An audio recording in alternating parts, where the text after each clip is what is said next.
ଯେଉଁମାନେ ସମୟକୁ ମୂଲ୍ୟ ଦିଅନ୍ତି, ସମୟ ଗୋटे ଦିନ ସେମାନଙ୍କୁ ସଫଳତାର ଶୀର୍ଷରେ ପହଞ୍ଚାଇଥାଏ।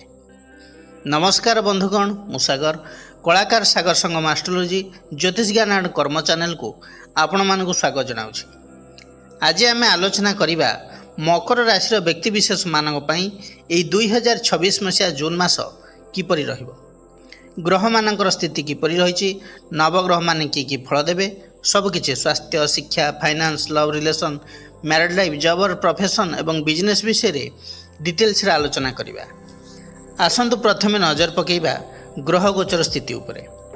ଆପଣଙ୍କର ରାଶିରୁ ଦ୍ୱିତୀୟ ଭାବରେ ରାହୁ, ତୃତୀୟରେ ଶନି, ଚତୁର୍ଥରେ ମଙ୍ଗଳ, ପଞ୍ଚମରେ ରବି, ଷଷ୍ଠରେ ବୁଧ ଏବଂ ଶୁକ୍ର ଅବସ୍ଥାନ କରିଛନ୍ତି।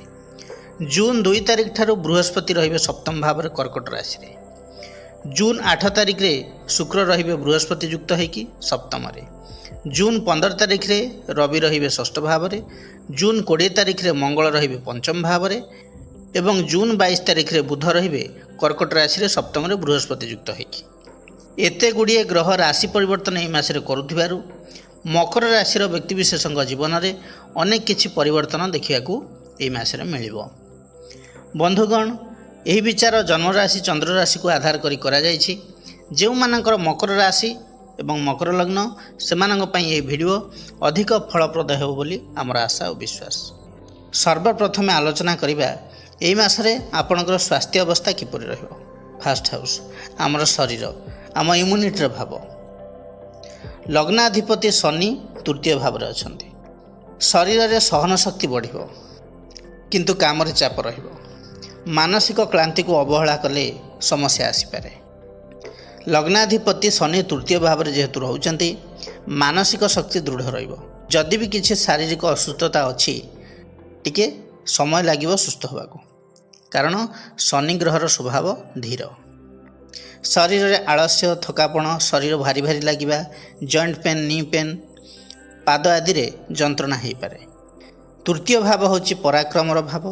ନର୍ଭସ୍ ସିଷ୍ଟମ୍, ହାତ ଏବଂ କାନ୍ଧ, ଶ୍ୱାସ ପ୍ରଣାଳୀର ଭାବ। ଏଠାରେ ଶନି ଅବସ୍ଥାନ କରୁଥିବାରୁ ନର୍ଭସ୍ ୱିକନେସ୍ ରହିପାରେ। କାନ୍ଧ ଯନ୍ତ୍ରଣା, ସର୍ଭାଇକାଲ ପ୍ରୋବ୍ଲେମ୍ କିମ୍ବା ହାତ ଝିମଝିମ ଅନୁଭବ ହୋଇପାରେ। ଯେଉଁମାନେ ଅଧିକ ସମୟ ମୋବାଇଲ ବା ଲ୍ୟାପଟପ୍ ବ୍ୟବହାର କରୁଛନ୍ତି, ସେମାନେ ବିଶେଷ ଭାବରେ ସତର୍କ ରହିବା ଦରକାର। କିନ୍ତୁ ଏଠି ସବୁଠାରୁ ବଡ଼ ପଜିଟିଭ୍ ପଏଣ୍ଟ ହେଉଛି କ'ଣ ନା ବୃହସ୍ପତିଙ୍କର ଦୃଷ୍ଟି।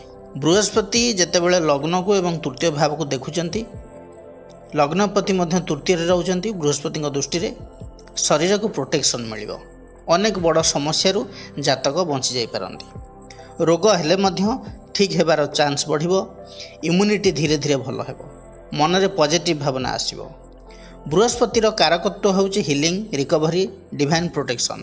ସେଥିପାଇଁ ଯଦି ବି ପୂର୍ବରୁ କୌଣସି ହେଲ୍ଥ ଇସ୍ୟୁ ଚାଲିଥାଏ, ତେବେ ଏହି ଜୁନ୍ ମାସରେ ତା'ର ସୁଧାର ଦେଖିବେ। ବିଶେଷ କରି ଯେଉଁମାନେ ଏଙ୍ଜାଇଟି, ଷ୍ଟ୍ରେସ୍ କିମ୍ବା ମେଣ୍ଟାଲ ପ୍ରେସରରେ ଥିଲେ, ସେମାନେ ରିଲିଫ୍ ପାଇବେ। ଏହି ସମୟରେ ଛୋଟ ଛୋଟ ସମସ୍ୟାକୁ ଅବହେଳା କଲେ ସମସ୍ୟା ହୋଇପାରେ। ବିଶେଷ କରି ଗ୍ୟାସ୍, ଏସିଡ଼ିଟି, ହାଡ଼ ମଧ୍ୟଙ୍ଗତ ପୀଡ଼ା, joint pain, vitamin C deficiency, ନିଦ କମ୍ ଲାଗିବା, ମାନସିକ ଚାପ, ଏଇଭଳି ସମସ୍ୟା କିଛି ଦେଖାଦେଇପାରେ। ଜୁନ୍ 22 ତାରିଖ ପରେ କାମର ଚାପ ବଢ଼ିପାରେ। ତା'ର ପ୍ରଭାବ ସିଧାସଳଖ ଶରୀର ଉପରେ ପଡ଼ିବ। ଅଧିକ ଚିନ୍ତା କଲେ ବିପି ଫ୍ଲକ୍ଚୁଏସନ୍ କିମ୍ବା ୱିକନେସ୍ ଅନୁଭବ ହୋଇପାରେ। ଯେଉଁମାନଙ୍କର ପୁରୁଣା କ୍ରନିକ୍ ପ୍ରୋବ୍ଲେମ୍ ଅଛି, ସେମାନେ ମେଡ଼ିସିନ୍ ଡିସ୍କଣ୍ଟିନ୍ୟୁ କଲେ ଅସୁବିଧାରେ ପଡ଼ିପାରନ୍ତି, କାରଣ ଶନି କ୍ରନିକ୍ ଡିଜିଜ୍କୁ ଦୀର୍ଘସ୍ଥାୟୀ କରିପାରନ୍ତି। ଏହି ମାସରେ ଆପଣଙ୍କର ହେଲ୍ଥ ଇମ୍ପ୍ରୁଭମେଣ୍ଟର ମୂଳ ଚାବିକାଠି ହେବ ଡିସିପ୍ଲିନ୍। ଡିସିପ୍ଲିନ୍ ଶିଖାଇଥାନ୍ତି କିଏ? ଶନି। ଆଉ ବୃହସ୍ପତି ଦିଅନ୍ତି ପ୍ରୋଟେକ୍ସନ୍। ଆଧ୍ୟାତ୍ମିକ ଭାବରେ ମଧ୍ୟ ଏହି ମାସରେ ଆପଣଙ୍କୁ ହିଲିଂ ଏନର୍ଜି ମିଳିପାରେ। ଏଠାରେ ବୃହସ୍ପତି ଏବଂ ଶନିଙ୍କର ଇନଫ୍ଲୁଏନ୍ସ କହୁଛି ଶାରୀରିକ ସୁସ୍ଥତା ନିଶ୍ଚିତ ଭାବରେ ମିଳିବ। ଓଭରଅଲ୍ ଯଦି ଦେଖିବା, ଏହି ଜୁନ୍ ମାସ 2026ରେ ସ୍ୱାସ୍ଥ୍ୟ ଦୃଷ୍ଟିରୁ ସ୍ଲୋ ବଟ୍ ପଜିଟିଭ୍ ରିକଭରିର ମାସ ରହିବ। ବଡ଼ କ୍ଷତିର, ମେଜର ପ୍ରୋବ୍ଲେମର ସେମିତି କିଛି ଯୋଗ ଦେଖାଉନି। ଡିସିପ୍ଲିନରେ ରହିଲେ, ଷ୍ଟ୍ରେସ୍ କଣ୍ଟ୍ରୋଲ କରିଲେ ଏହି ମାସରେ ହେଲ୍ଥ ଷ୍ଟେବୁଲ୍ ରହିବ। ଲଗ୍ନାଧିପତି ଶନି ଏଠାରେ ଧୈର୍ଯ୍ୟ ଶକ୍ତି ବୃଦ୍ଧି କରୁଛନ୍ତି ଏବଂ ବୃହସ୍ପତିଙ୍କର ଶୁଭ ଦୃଷ୍ଟି ଲଗ୍ନ ଉପରେ ପଡ଼ୁଥିବାରୁ ହେଲ୍ଥ ଇସ୍ୟୁରୁ ପ୍ରୋଟେକ୍ସନ୍ ମିଳୁଛି। କିନ୍ତୁ ଶନିଙ୍କର ପ୍ରଭାବରୁ ଥକାପଣ, ୱିକନେସ୍, ଜଏଣ୍ଟ ପେନ୍, ଷ୍ଟ୍ରେସ୍, ନିଦ୍ରା ସମସ୍ୟା ଭଳି ଛୋଟ ମୋଟ ସ୍ୱାସ୍ଥ୍ୟ ସମସ୍ୟା ଏହି ମାସରେ ରହିବ। जदि रुटीन ठीक रखिले फूड हैबिट ठीक रखिले प्रॉपर रेस्ट नेले तेबे हेल्थ भल रहिबो एवं शरीर धीरे धीरे स्ट्रांग हेबो। एबे आलोचना करिबा शिक्षा विषय रे। पंचम भाव शिक्षा मेमोरी पावर कंसंट्रेशन एवं इंटेलिजेंस रो भाव। पंचमाधिपति शुक्र जून 8 तारिख पर्यंत षष्ठ भाव रे रहउचंती। षष्ठ भाव होची कंपटीशन स्ट्रगल हार्डवर्क एवं प्रेशर रो भाव। एठारे शुक्र थिबारु मास आरंभ स्टूडेंट्स मानकु स्टडी प्रेशर बेसी लागि पारे। कंसंट्रेशन केबे केबे लैग हो पारे। रूटीन मेंटेन करिबा कष्टकर हेबो। लेजिनेस किंबा ओवर थिंकिंग देखा जाय पारे। स्कूल होमवर्क असाइनमेंट एवं टेस्ट प्रेशर बढ़ी पारे। किंतु एठारे गोटे पॉजिटिव पॉइंट होची कोन ना षष्ठ भाव होची कंपटीशन भाव। जो स्टूडेंट्स माने कॉम्पिटिटिव मेंटालिटी रे पाठ पढ़िबे से माने अन्य मानकु बीट करि परिबे। माने हार्ड वर्क कले रिजल्ट निश्चित भाव से माने पाइबे। किंतु आलस्यर शिकार हेले मार्क कमी पारे। सेहीपरि रवि पंचम भाव में जून 15 पर्यंत रहुथिबारु इंटेलिजेंस एवं कॉन्फिडेंस को बूस्ट करिवो। प्रेजेंटेशन स्किल इंप्रूव हेबो। टीचर्स को अटेंशन मिल पारे। क्लास रे एक्टिव पार्टिसिपेशन बढ़िबो। लीडरशिप क्वालिटी डेवलप हेबो। रवि ग्रह जो स्टूडेंट्स को इगो रही पारे। एटीट्यूड एया रहिबो जे मु सब जानि छी। तेणु यही भली मानसिकता को कंट्रोल भीतर रखा दरकार। जून 8 तारिख परे शुक्र सप्तम भाव को जाई बृहस्पति सहित युक्त हेबे। ये होची शिक्षा पई बहुत पॉजिटिव कॉम्बिनेशन। बृहस्पति होचंती विजडम नॉलेज एवं गाइडेंस रो कारक एवं शुक्र क्रिएटिविटी और अंडरस्टैंडिंग पावर को इंप्रूव करंती। यही जोग फल स्टडी रे इंटरेस्ट धीरे धीरे बढ़िबो। मेमोरी पावर इंप्रूव हेबो। डिफिकल्ट सब्जेक्ट बुझिया सहज हेबो। टीचर्स किंबा मेंटरंकर सपोर्ट भी मिलिबो। ग्रुप स्टडी रो बेनिफिट मिल पारे। विशेषकर arts designing language commerce creative subject पई समय भल होई पारे। सेहीपरि नवम भाव उच्च शिक्षार भाव। College study professional courses research एवं कैरियर ओरिएंटेड लर्निंग रो भाव होची नवम भाव। नवमाधिपति बुध षष्ठ भाव में सुगृही अछंती। बुध होचंती intelligence logic communication analytical power commerce technical learning रो कारक। सुगृही बुध स्टूडेंट्स मानकु मेंटल शार्प करई थाए। तेणु कॉलेज लेवल स्टूडेंट्स मानकर एनालिटिकल सब्जेक्ट रे इंप्रूवमेंट आसीबो। कॉम्पिटिटिव एग्जाम प्रिपरेशन भल होई पारे। कम्युनिकेशन स्किल स्ट्रांग हेबो। टेक्निकल एवं प्रोफेशनल कोर्स रे प्रोग्रेस मिल पारे। किंतु बुध षष्ठ भाव में रहउथिबारु प्रेशर एवं वर्कलोड बढ़िबो। Assignment project practical work exam stress time management issue ये सब बढ़ी पारे। तथापि बुध सुगृही थिबारु स्ट्रगल परे सक्सेस मिलिबार स्ट्रांग पॉसिबिलिटी रही। जून 22 तारिख परे हायर एजुकेशन रे बिग इंप्रूवमेंट रही। जून 22 पर बुध सप्तम भाव को जाई शुक्र एवं बृहस्पति सहित युक्त हेबे। ये होची जून मासर सबुठारु पावरफुल एजुकेशनल कॉम्बिनेशन मध्यरु गोटे। हायर एजुकेशन रे ब्रेक थ्रू मिलिबो। कैरियर ओरिएंटेड लर्निंग रे ग्रोथ देखौची एवं इंटरव्यू भाइबारे कॉन्फिडेंस बढ़िबो। कम्युनिकेशन डेवलप हेबो। फॉरेन एजुकेशन किंबा ऑनलाइन लर्निंग रे बेनिफिट प्रोफेशनल नेटवर्किंग रे इंप्रूवमेंट आसीबो। विशेषकर commerce management CA CS IT computer media communication designing marketing law language related study ए लाइन स्टूडेंट्स मानक पई भलो प्रोग्रेस देखौची। बुध बृहस्पतिंकर संयोग नॉलेज एवं विजडम को इनक्रीज करिवो। सेहीपरि शुक्र क्रिएटिविटी प्रेजेंटेशन स्किल को ऐड करिवो। तेणु interview seminar presentation group discussion professional communication रे आपण अन्य मानक ठारू बेटर परफॉर्म करि परिबे। विद्यार्थी मानक एडवाइस या रहिबो जे ओवर कॉन्फिडेंस रो दूरे रुहंतु। मोबाइल डिस्ट्रैक्शन कम करंतु। फ्रेंड सर्कल रे टाइम वेस्ट करंतु नहीं। स्टडी रूटीन को ब्रेक करंतु नहीं। ओवर थिंकिंग को कंट्रोल करंतु। ओवरऑल एई मासरे शिक्षार स्थिति जदि कहिबे स्कूल स्टूडेंट्स मानकर आरंभ प्रेशर रहिबो किंतु मासर सेकेंड हाफ रो इंप्रूवमेंट आसीबो। कॉलेज एवं प्रोफेशनल स्टडी पई जून मासर शेष भाग बहुत स्ट्रांग देखौची। कॉम्पिटिटिव प्रिपरेशन करथिया स्टूडेंट्स माने हार्ड वर्क कले सक्सेस रो चांस बढ़िबो। कम्युनिकेशन एनालिटिकल स्किल एवं क्रिएटिव बेस्ड स्टडी रे भलो ग्रोथ मिल पारे। एबे आलोचना करिबा फाइनेंस विषय रे। द्वितीय भाव धनर भाव मकर राशि जातक जातिका मानक पई जून 2026 मासटी आर्थिक दृष्टि धीरे धीरे उन्नति देवार मास हेबो। द्वितीय भावर अधिपति शनि तृतीय भाव में अछंती एवं एकादश अधिपति मंगल सुगृही होई चतुर्थ अवस्थान करछंती मेष राशि रे। ଏବଂ ତା ସହିତ ବୃହସ୍ପତିଙ୍କର ଶୁଭ ଦୃଷ୍ଟି ଶନିଙ୍କ ଉପରେ ପଡ଼ୁଛି। ଏହା ଆପଣଙ୍କର ଆର୍ଥିକ ସ୍ଥିତିକୁ ଶକ୍ତିଶାଳୀ କରିବ। ଏହି ମାସରେ ଟଙ୍କା ହଠାତ୍ ନୁହେଁ ବରଂ ପରିଶ୍ରମ, ସ୍କିଲ୍, କମ୍ୟୁନିକେସନ୍, କଣ୍ଟାକ୍ଟ ମାଧ୍ୟମରେ ଆସିବ। ଧନପତି ତୃତୀୟରେ ଅଛନ୍ତି। ତୃତୀୟ ଭାବ ହେଉଛି communication, media, marketing, self effort ଏବଂ ସୋସିଆଲ୍ କନେକ୍ସନ୍ର ଭାବ।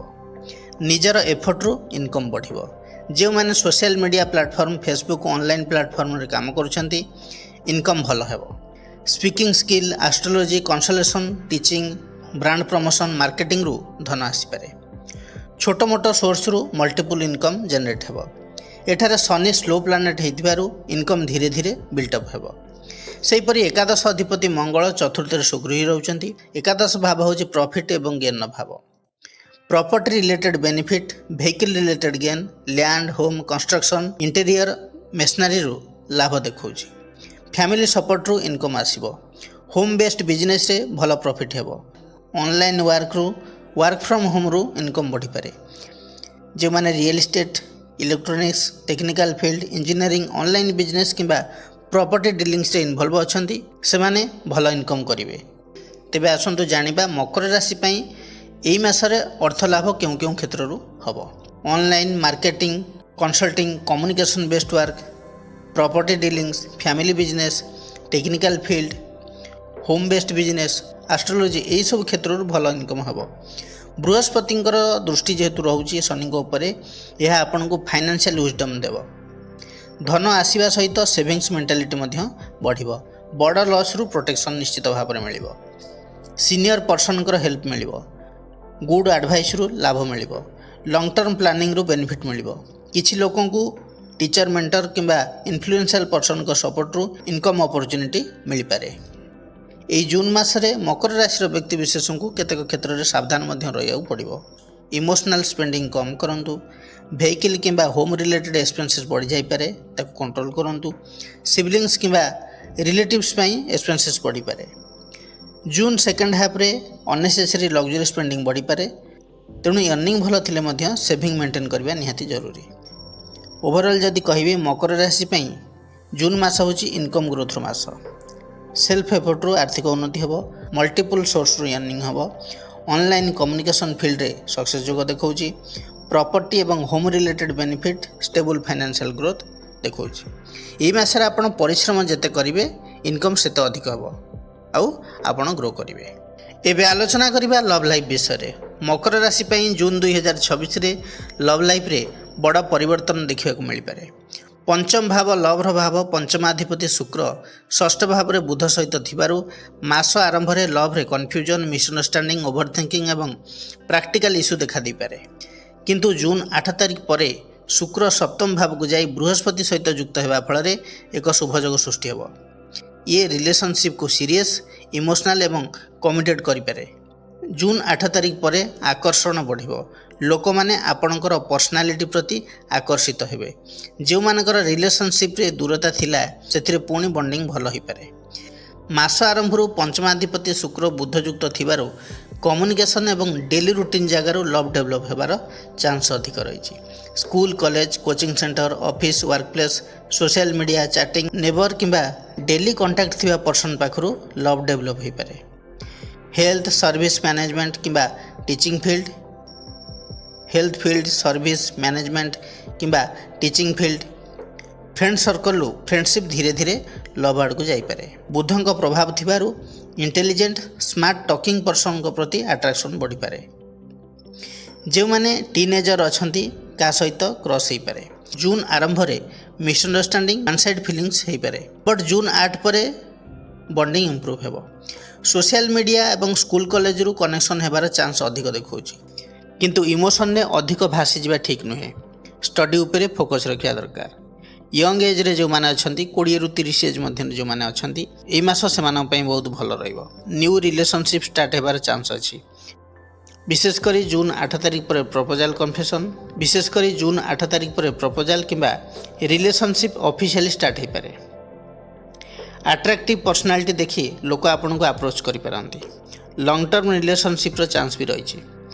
ଫ୍ରେଣ୍ଡସିପ୍ରୁ ଲଭ୍ ଡେଭଲପ୍ ହେବାର ସମ୍ଭାବନା ଅଧିକ। ଅନଲାଇନ୍ କନେକ୍ସନ୍ ରିଏଲ୍ ରିଲେସନସିପ୍କୁ କନଭର୍ଟ ହୋଇପାରେ। ଯେଉଁମାନେ ଅଲରେଡ଼ି 5-6 ବର୍ଷ ହେବ ରିଲେସନସିପ୍ରେ ରହିଲେଣି ଜୁନ୍ 8 ତାରିଖ ପରେ ସମୟ ଅଧିକ ସେମାନଙ୍କ ପାଇଁ ଭଲ ରହିବ।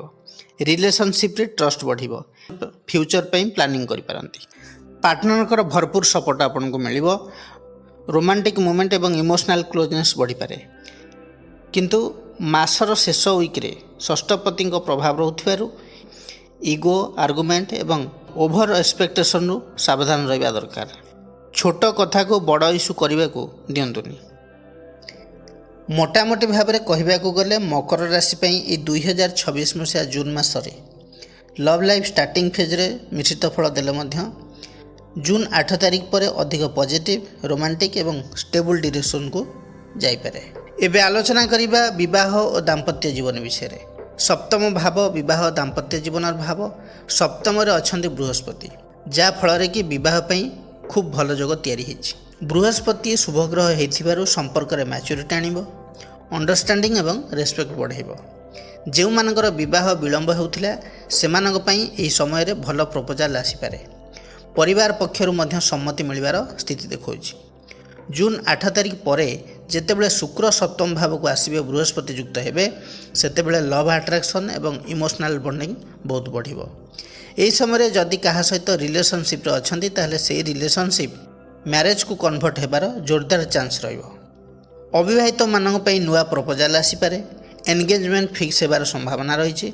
ଲଭ୍ ମ୍ୟାରେଜ୍ ପାଇଁ ଫ୍ୟାମିଲି ସପୋର୍ଟ ମଧ୍ୟ ମିଳିପାରେ। ଅନଲାଇନ୍ ମ୍ୟାଟ୍ରିମୋନି ଥ୍ରୁରେ କିମ୍ବା ରିଲେଟିଭ୍ସ ମାଧ୍ୟମରେ ଭଲ କ୍ୟାଣ୍ଡିଡେଟ୍ ଆପଣଙ୍କୁ ମିଳିପାରନ୍ତି। ଯେଉଁମାନେ ଅଲରେଡ଼ି ମ୍ୟାରିଡ୍ ପର୍ସନ୍, ହଜବ୍ୟାଣ୍ଡ ୱାଇଫ୍ଙ୍କ ମଧ୍ୟରେ କ୍ଲୋଜନେସ୍ ବଢ଼ିବ। ରୋମାଣ୍ଟିକ୍ ମୁଭମେଣ୍ଟ ବଢ଼ିପାରେ। ପୁରୁଣା ମିସ୍ଅଣ୍ଡରଷ୍ଟାଣ୍ଡିଂ ଦୂର ହେବାର ସ୍ଥିତି ରହିଛି। ପାର୍ଟନରଙ୍କ ଠାରୁ ସପୋର୍ଟ ଏବଂ କେୟାର ବଢ଼ିବ। କିନ୍ତୁ ଜୁନ୍ 22 ତାରିଖ ପରେ ବୁଧ ସପ୍ତମକୁ ଆସିବା ପରେ କମ୍ୟୁନିକେସନ୍ ବହୁତ ଇମ୍ପୋର୍ଟାଣ୍ଟ ହୋଇଯିବ। ଯଦି କଥାବାର୍ତ୍ତାରେ ଇଗୋ କିମ୍ବା ଓଭର ଥିଙ୍କିଂ ଆସିଲା ତାହେଲେ ଛୋଟ କଥା ବଡ଼ ଇସ୍ୟୁ ହୋଇପାରେ। ତେଣୁ ପାର୍ଟନରଙ୍କ ସହିତ କ୍ଲିଅର କମ୍ୟୁନିକେସନ୍ ରଖନ୍ତୁ। ଥାର୍ଡ଼ ପର୍ସନଙ୍କର ଇଣ୍ଟରଫିୟରେନ୍ସକୁ ଆଭଏଡ଼ କରନ୍ତୁ। ମୋଟାମୋଟି ଭାବରେ କହିବାକୁ ଗଲେ ବିବାହ ଓ ଦାମ୍ପତ୍ୟ ଜୀବନରେ ଏହି ମାସ ବହୁତ ଭଲ ରହିବ। ଜୁନ୍ 8 ତାରିଖରୁ ଜୁନ୍ ଶେଷ ପର୍ଯ୍ୟନ୍ତ ରିଲେସନସିପ୍ ଏବଂ ମ୍ୟାରେଜ୍ ମ୍ୟାଟରରେ ପଜିଟିଭ୍ ଡେଭଲପମେଣ୍ଟ ଦେଖିବାକୁ ମିଳିବ।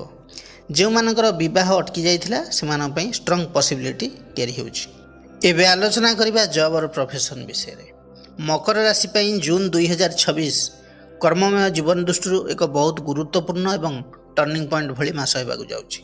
କାରଣ ଦଶମ ଭାବର ପ୍ରତି ଶୁକ୍ର ପ୍ରଥମେ ଷଷ୍ଠ ଭାବରେ ବୁଧ ସହିତ ରହି କର୍ମକ୍ଷେତ୍ରରେ କମ୍ପିଟିସନ୍, ହାର୍ଡ଼ୱାର୍କ ଏବଂ ଡେଲି ରୁଟିନ୍କୁ ଆକ୍ଟିଭେଟ୍ କରୁଛନ୍ତି। ତାପରେ ଜୁନ୍ 8 ତାରିଖ ପରେ ଶୁକ୍ର ସପ୍ତମ ଭାବକୁ ଯାଇ ବୃହସ୍ପତି ସହିତ ଯୁକ୍ତ ହେବେ। ଜୁନ୍ 22 ତାରିଖ ପରେ ବୁଧ ମଧ୍ୟ ସେଠାରେ ଯୋଗ ଦେବେ। ଏହି କମ୍ବିନେସନ୍ କ୍ୟାରିୟର ଏବଂ ପ୍ରଫେସନ୍ ପାଇଁ ବଡ଼ ପଜିଟିଭ୍ କମ୍ବିନେସନ୍। ସେହିପରି ମଙ୍ଗଳଙ୍କର ଦୃଷ୍ଟି ଦଶମ ଭାବ ଉପରେ ଥିବାରୁ ଲିଡରସିପ୍ ଏବଂ ଆକ୍ସନ୍ ପାୱାର ବଢ଼ିବ।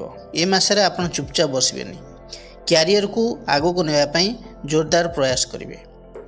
ଜୁନ୍ 8 ତାରିଖ ଭିତରେ କର୍ମର ସ୍ଥିତି ଯଦି ଦେଖିବା ତେବେ ଅଫିସ୍ ପ୍ରେସର ଅଧିକ ରହିପାରେ। ବୁଧ ଶୁକ୍ରଙ୍କର ଯୁକ୍ତି ଫଳରେ ୱାର୍କଲୋଡ଼ ବଢ଼ିପାରେ। ସିନିୟରଙ୍କର ଏକ୍ସପେକ୍ଟେସନ୍ ବଢ଼ିଯିବ ଆପଣଙ୍କ ଉପରେ। ଟାର୍ଗେଟ୍ ପ୍ରେସର ବି ରହିପାରେ। କମ୍ପିଟିସନ୍ ବହୁତ ଷ୍ଟ୍ରଙ୍ଗ ରହିବ। କିନ୍ତୁ ଭଲ କଥା ହେଉଛି ବୁଧ ଏବଂ ଶୁକ୍ର ଏଠାରେ ପ୍ରାକ୍ଟିକାଲ ନଲେଜ୍ ଦେଉଛନ୍ତି। ଆପଣ ସ୍ମାର୍ଟଲି କାମ ହ୍ୟାଣ୍ଡେଲ୍ କରିପାରିବେ। ଏହି ସମୟ ମଧ୍ୟରେ interview, written exam, departmental competition, office presentation, client dealings ଭଳି କାମରେ ସକ୍ସେସ୍ ମିଳିପାରେ।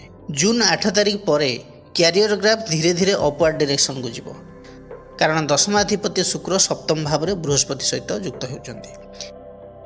ଏହି କମ୍ବିନେସନ୍ ଦେଖାଉଛି ପ୍ରଫେସନାଲ ପାର୍ଟନରସିପ୍ରେ ଗ୍ରୋଥ୍, ପବ୍ଲିକ୍ ଡିଲିଂସରୁ ବେନିଫିଟ୍, ନେଟୱାର୍କିଂରୁ ଜବ୍ ଅପରଚ୍ୟୁନିଟି ଆସିବ। ସିନିୟରଙ୍କର ସପୋର୍ଟ ମିଳିବ। ଯେଉଁମାନେ ଜବ୍ ଚେଞ୍ଜ କରିବା ପାଇଁ ଭାବୁଛନ୍ତି ସେମାନଙ୍କ ପାଇଁ ଏହା ହେଉଛି ଫେଭରେବୁଲ୍ ପିରିୟଡ଼। ବିଶେଷ କରି MNC, corporate office, financial sector, media, IT, HRA, marketing, luxury କିମ୍ବା କ୍ରିଏଟିଭ୍ ଫିଲ୍ଡରେ ଯଦି ଟ୍ରାଏ କରୁଛନ୍ତି ଅପରଚ୍ୟୁନିଟି ମିଳିପାରେ। ପ୍ରାଇଭେଟ୍ ସେକ୍ଟର ପାଇଁ ଏହି ମାସ ବହୁତ ଷ୍ଟ୍ରଙ୍ଗ ଦେଖାଉଛି। କାରଣ ବୁଧ ଶୁକ୍ରଙ୍କର କମ୍ବିନେସନ୍ କମ୍ୟୁନିକେସନ୍ ଏବଂ ପ୍ରଫେସନାଲ ସ୍କିଲ୍କୁ ଷ୍ଟ୍ରଙ୍ଗ କରୁଛି। ଆପଣଙ୍କର personality, presentation skill, client handling, communication skill ଦ୍ୱାରା ଆପ୍ରିସିଏସନ୍ ଆପଣଙ୍କୁ ମିଳିପାରେ। ଜୁନ୍ 22 ତାରିଖ ପରେ ବୁଧ ସପ୍ତମକୁ ଆସୁଥିବାରୁ ଇଣ୍ଟରଭ୍ୟୁରେ ସିଲେକ୍ସନ୍ ହେବ। ନ୍ୟୁ ଅଫର୍ ଲେଟର୍ ଆସିପାରେ। ସାଲାରୀ ନେଗୋସିଏସନ୍ ସାଙ୍ଗକୁ ନେଟୱାର୍କିଂ ବେନିଫିଟ୍ର ଯୋଗ ମଧ୍ୟ ଅଧିକ ଷ୍ଟ୍ରଙ୍ଗ ଦେଖାଉଛି। ଯେଉଁମାନେ ଅନଏମ୍ପ୍ଲଏଡ଼୍ ଅଛନ୍ତି ସେମାନଙ୍କୁ ଜୁନ୍ ସେକେଣ୍ଡ ହାଫ୍ରେ ଗୁଡ୍ ନ୍ୟୁଜ୍ ମିଳିପାରେ। ସେହିପରି ଗଭର୍ଣ୍ଣମେଣ୍ଟ ସେକ୍ସନ୍ କଥା ଯଦି ଦେଖିବା, ଷଷ୍ଠ ଭାବ ଆକ୍ଟିଭ୍ ଥିବାରୁ competitive exam, departmental exam, government preparation ପାଇଁ ହାର୍ଡ଼ୱାର୍କ ବହୁତ ଜରୁରୀ ହେବ। ମଙ୍ଗଳଙ୍କର ଦୃଷ୍ଟି ଦଶମକୁ ରହୁଛି, ତେଣୁ କନସିଷ୍ଟେନ୍ସ ପ୍ରିପାରେସନ୍ କଲେ ରେଜଲ୍ଟ ଆସିପାରେ। ଇନଷ୍ଟାଣ୍ଟ ସକ୍ସେସ୍ ଏଠି ମିଳିବନି, ଗ୍ରାଜୁଆଲି ଆପଣ ପ୍ରୋଗ୍ରେସ୍ କରିବେ। ଜୁନ୍ ସେକେଣ୍ଡ ହାଫ୍ରେ ଗାଇଡାନ୍ସ କିମ୍ବା ରେକମେଣ୍ଡେସନ୍ ବେନିଫିଟ୍ ମିଳିପାରେ। ସେହିପରି କର୍ପୋରେଟ୍ ସେକ୍ଟର ଯଦି ଦେଖିବା, ବୁଧ ଶୁକ୍ର ବୃହସ୍ପତି ସହ ଯୋଗ ଦେଖାଉଛି ହାୟର ଅଥରିଟି ସହିତ contact, important meeting, leadership role, team management, foreign client ଡିଲିଂସର ଯୋଗ।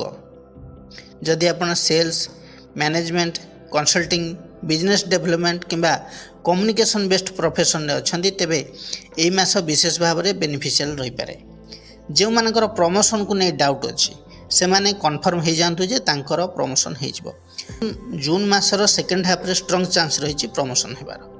ବିଶେଷ କରି ଯଦି ପେଣ୍ଡିଂ କିଛି ଅଛି କାମରେ, ପରଫର୍ମାନ୍ସ ରିଭ୍ୟୁ ହେବାର ଅଛି, ସିନିୟରଙ୍କର ଆପ୍ରିସିଏସନ୍ ଯଦି ରହୁଛି, ତେବେ ପଜିଟିଭ୍ ରେଜଲ୍ଟ ଆପଣଙ୍କୁ ପ୍ରମୋସନ୍ କ୍ଷେତ୍ରରେ ମିଳିପାରେ। ଯେଉଁମାନେ ଟ୍ରାନ୍ସଫର୍ କରିବା ପାଇଁ ଚାହୁଁଛନ୍ତି, ଡିପାର୍ଟମେଣ୍ଟ ଚେଞ୍ଜ କରିବା ପାଇଁ ଚାହୁଁଛନ୍ତି, ସେମାନେ କରିପାରିବେ।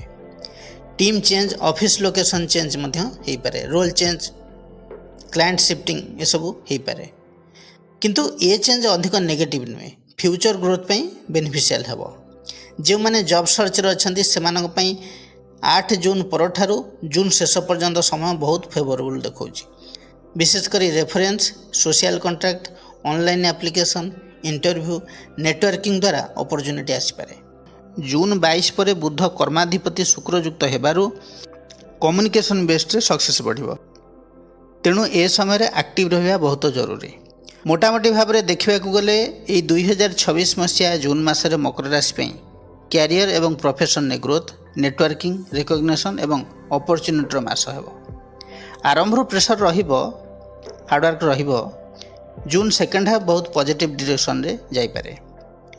ବିଶେଷ କରି private sector, corporate job, client dealings, field communication based ପ୍ରଫେସନରେ ବଡ଼ ଇମ୍ପ୍ରୁଭମେଣ୍ଟ ଦେଖିବାକୁ ମିଳିପାରେ। ଏହି ମାସରେ ଆପଣଙ୍କ ପାଇଁ ମେନ୍ କି ହେଉଛି କ'ଣ ନା ସ୍ମାର୍ଟ ନେଟୱାର୍କିଂ, କନସିଷ୍ଟେନ୍ସି ଏବଂ ପେସେନ୍ସ। ଏବେ ଆଲୋଚନା କରିବା ବିଜନେସ୍ ବିଷୟରେ। ସପ୍ତମ ଭାବ ବିଜନେସ୍ର ଭାବ, ସପ୍ତମରେ ଅଛନ୍ତି ବୃହସ୍ପତି। ମକର ରାଶି ପାଇଁ ଏହି 2026 ମସିହା ଜୁନ୍ ମାସ ବିଜନେସ୍ ଦୃଷ୍ଟିରୁ ଏକ ଟର୍ଣ୍ଣିଂ ପଏଣ୍ଟର ମାସ। କାରଣ ସପ୍ତମ ଭାବ business, partnership, market dealings, client relation ଏବଂ ପବ୍ଲିକ୍ ସପୋର୍ଟର ଭାବ। ସପ୍ତମରେ ବୃହସ୍ପତି ଥିବାରୁ ବିଜନେସ୍ର ସର୍କଲ୍ ବଢ଼ିପାରେ। ନୂଆ କ୍ଲାଏଣ୍ଟ, ନୂଆ କଣ୍ଟାକ୍ଟ, ଇନଫ୍ଲୁଏନ୍ସିଆଲ ଲୋକଙ୍କର ସପୋର୍ଟ ଏବଂ ମାର୍କେଟିଂ ରେପୁଟେସନ୍ ବଢ଼ିବାର ଯୋଗ ଦେଖାଉଛି। ବୃହସ୍ପତି ଏଠାରେ ଗ୍ରୋଥ୍ ଦେବେ। ଆପଣ ବିଜନେସ୍ରେ ମ୍ୟାଚୁର୍ ଡିସିସନ୍ ନେବେ। ଯେଉଁ ବିଜନେସ୍ ଆଗରୁ ସ୍ଲୋ ଥିଲା ସେଠାରେ ଧୀରେ ଧୀରେ ଇମ୍ପ୍ରୁଭମେଣ୍ଟ ଆପଣ ଦେଖିବାକୁ ପାଇବେ। ପୁରୁଣା କ୍ଲାଏଣ୍ଟ ପୁଣି ଫେରି ଆସିପାରନ୍ତି। ବିଶେଷ କରି consulting, education, finance, legal work, trading, advisor service, online dealings, wholesale ଏବଂ କମିଶନ୍ ବେସ୍ଡ ବିଜନେସ୍ରେ ଭଲ ଗ୍ରୋଥ୍ ଦେଖାଉଛି। ଜୁନ୍ 8 ତାରିଖ ପରେ ଯୋଗକାରକ ଗ୍ରହ ଶୁକ୍ରଙ୍କର ସପ୍ତମରେ ବୃହସ୍ପତି ସହିତ ଏକାଠି ହେବା ଫଳରେ ମାର୍କେଟରେ ଆପଣଙ୍କର ଭ୍ୟାଲୁ ବଢ଼ିବ। Cosmetics, jewellery, clothing, decoration, hotel, restaurant, food business, social media business, photography, designing କିମ୍ବା ଲକ୍ଜୁରୀ ପ୍ରଡ଼କ୍ଟ ସହିତ ଜଡ଼ିତ ବିଜନେସ୍ କରୁଛନ୍ତି ବା ଇନଭଲ୍ଭ ଅଛନ୍ତି, ସେମାନଙ୍କ ପାଇଁ ଏହି ସମୟ ବହୁତ ଭଲ ରହିବ। କଷ୍ଟମର୍ସ ହ୍ୟାଣ୍ଡଲିଂ ଭଲ ରହିବ। ଲୋକମାନେ ଆପଣଙ୍କ ସର୍ଭିସରେ ଖୁସି ହେବେ। ମହିଳାମାନେ ମଧ୍ୟ ବିଜନେସ୍ରେ ଲାଭବାନ ହୋଇପାରନ୍ତି। ସେଲ୍ସ ବଢ଼ିବାର ମଧ୍ୟ ଭଲ ସୁଯୋଗ ରହିଛି। ଲେଡ଼ିଜ୍ ଆଇଟମ୍ର ବିଜନେସ୍ ଯେଉଁମାନେ କରୁଛନ୍ତି ସେମାନଙ୍କୁ ଲାଭ ମିଳିପାରେ। ସେଲ୍ସ ବଢ଼ିବାର ମଧ୍ୟ ଭଲ ସୁଯୋଗ ରହିଛି। ଜୁନ୍ 22 ତାରିଖ ପରେ ବାଣିଜ୍ୟ କାରକ ବୁଧ ରହିବେ ସପ୍ତମରେ। ବୁଧ ହେଉଛନ୍ତି ବିଜନେସ୍ର କାରକ, ମାର୍କେଟିଂ, କମ୍ୟୁନିକେସନ୍, କାଲକୁଲେସନ୍ ଏବଂ ଟ୍ରେଡିଂର କାରକ ଗ୍ରହ। ଜୁନ୍ 22 ପରେ ବିଜନେସ୍ ବହୁତ ଆକ୍ଟିଭ୍ ରହିବ। Phone call, online enquiry, meeting, negotiation, paper work ବହୁତ ବଢ଼ିଯାଇପାରେ। ଯେଉଁମାନେ online business, digital marketing, YouTube, social media ପ୍ଲାଟଫର୍ମରେ କାମ କରୁଛନ୍ତି, stock dealings, transport, communication field କିମ୍ବା ଏଜେନ୍ସି ୱାର୍କ କରୁଛନ୍ତି, ସେମାନଙ୍କ ପାଇଁ ଏହି ଜୁନ୍ 22 ପରର ସମୟ ବହୁତ ଆକ୍ଟିଭ୍ ରହିବ।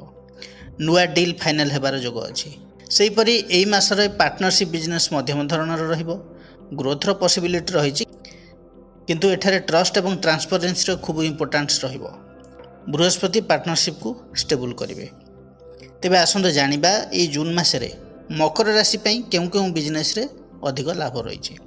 Online business, digital marketing, fashion and clothing, cosmetics, beauty product, hotel and food business, education, coaching centre, consultancy service, trading and commission work, import export, jewellery, luxury item, real estate dealings, electronics and mobile accessories, design work, यही सब business रे अधिक growth देखा। विशेषकर customer dealings एवं communication based business रे growth अधिक देखा। बिजनेस रे इनकम फ्लो एहि मास रे भल रही पारे। पुराना अटकी रही पेमेंट मिल पारे। न्यू ऑर्डर मध्य आसीपारे, किंतु शुक्रंकर प्रभाव लग्जरी एक्सपेंसेस, बिजनेस डेकोरेशन रे खर्च बढ़ी पारे। मार्केटिंग कि एडवर्टाइजमेंट रे इन्वेस्टमेंट कले फ्यूचर रे बेनिफिट मिल पारे। मकर राशि सबू बिजनेसमैन मान को एडवाइस या रही जून 22 तारिख पर ओभर कॉन्फिडेंस एवं तरतर ही किसी डिसीजन नियंतु नहीं। क्या ब्लाइंड ट्रस्ट करंतु नहीं। लोन नहीं बड़ इन्वेस्टमेंट करिया पूर्व भल भाव में चिंता करंतु। कंपटीशन मध्य बढ़ी पारे, तेणु क्वालिटी एवं कस्टमर रिलेशन मेंटेन करबा खूब इम्पोर्टेंट है। मोटामोटी भाव में देखा गले 2026 मसीहा जून मकर राशि ପାଇଁ बिजनेस दृष्टि एक पॉजिटिव एवं ग्रोथ ओरिएंटेड मास हम। बृहस्पति सप्तम थिबारु बिजनेस एक्सपेंशन जोग रही। शुक्र कस्टमर्स अट्रैक्ट एवं सेल्स बढ़ेबे। बुध कम्युनिकेशन एवं डील फाइनल करेंगे। जदि स्मार्ट प्लानिंग एवं पेशेंस प्रॉपर मैनेजमेंट सहित आगू बढ़े तेबे एई मास बिजनेस रे नुआ अपॉर्चुनिटी एवं भल प्रॉफिट दे पारे। मकर राशि व्यक्ति विशेष माने प्रतिकार कौन करेंगे। आपणकर राशिधिपति हेले शनि। शनिंकर बीज मंत्र को जप करंतु। मंत्रटी है ओं प्रांग प्रिंग प्रौंस शनिश्चराय नमः 108 थर जप करंतु। प्रत्येक सोमवार शिव दर्शन करंतु, आपण पई शुभ रहिबो। बंधुगण, यह थिला मकर राशि पई 2026 जून मासर मासिक राशिफल विषय विस्तृत भाव में आलोचना। जदि ये भिडियोटी आपण मानकु भल लगी थाए तेबे लाइक कमेंट शेयर करिया को जमारे भी भूलिबे नहीं। पुणी आसीबी नुआ एक अध्याय को नहीं। से पर्यंत रहूची नमस्कार।